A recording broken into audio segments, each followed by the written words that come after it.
Hello, and welcome to Subculture Times video review, Metal Gear Solid Ground Zeroes.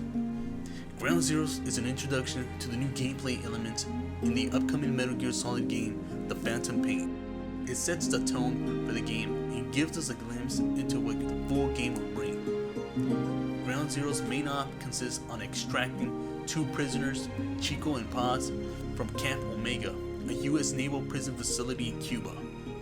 As you begin your main ops, we are introduced to the new gameplay mechanics. First of which is the ability to tag enemies with your binoculars as well as vehicles and weapons. Although tagged enemies appear rather visible at first, in time you need to keep a close eye on them, as this is not a new type of radar, but rather a form of situational awareness that was first introduced in Metal Gear Solid 4. Snake has a new dodge move which allows him to dive into cover if needed or stun enemies as well. The new hold-up mechanics are rather similar to the old gameplay mechanics, with the exception of being able to call other enemies at will. Choosing the talk prompt will auto-update the map with enemy or supply locations as well as vital mission info.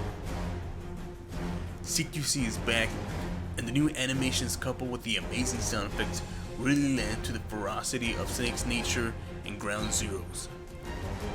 Snake also has the ability to hide enemies after they've been knocked out or killed. New to the series is the reflex mode, which allows Snake to focus on an enemy and allows the player to either use CQC or any weapons to neutralize or silence them before they raise an alarm. Weapon and item menus are gone and replaced with the new real-time quick selection display accessible through the directional pad, allowing you to choose from the main and secondary weapon, support item, and devices. Ground Zeroes also introduces the player with the ability to operate various types of vehicles and weaponry. Metal Gear Solid Ground Zeroes also has audio tapes from the previous Metal Gear Solid game, Peace Walker, as well as summary which you can view from the beginning. Graphics in Ground Zeroes are amazing, with the new Fox Engine's many lighting effects, character animations, and sound effects for a game on the current gen systems. Although even with all this new technology, the hardware has remained the same for years, and it definitely shows its limitations. Ground Zeroes runs at an upscaled internal resolution of 720p and is very visible, especially in the daytime ops, with low resolution textures as well as close draw distance. It's amazing that Ground Zeroes runs on the current gen system, but it's obvious that the next gen builds are the targeted version, even at the cost of current gen optimization. After the main ops, Ground Zeroes allows the player to engage in side ops in the Omega camp.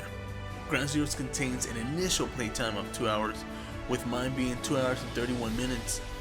Side ops are interesting and allow the players to explore the base and utilize every weapon and vehicle on site, as well as extending replayability.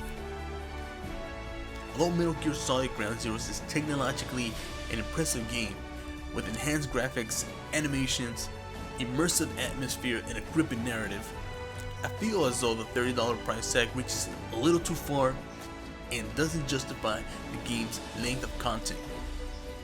And for this reason, Metal Gear Solid Ground Zeroes gets a 4 out of 5.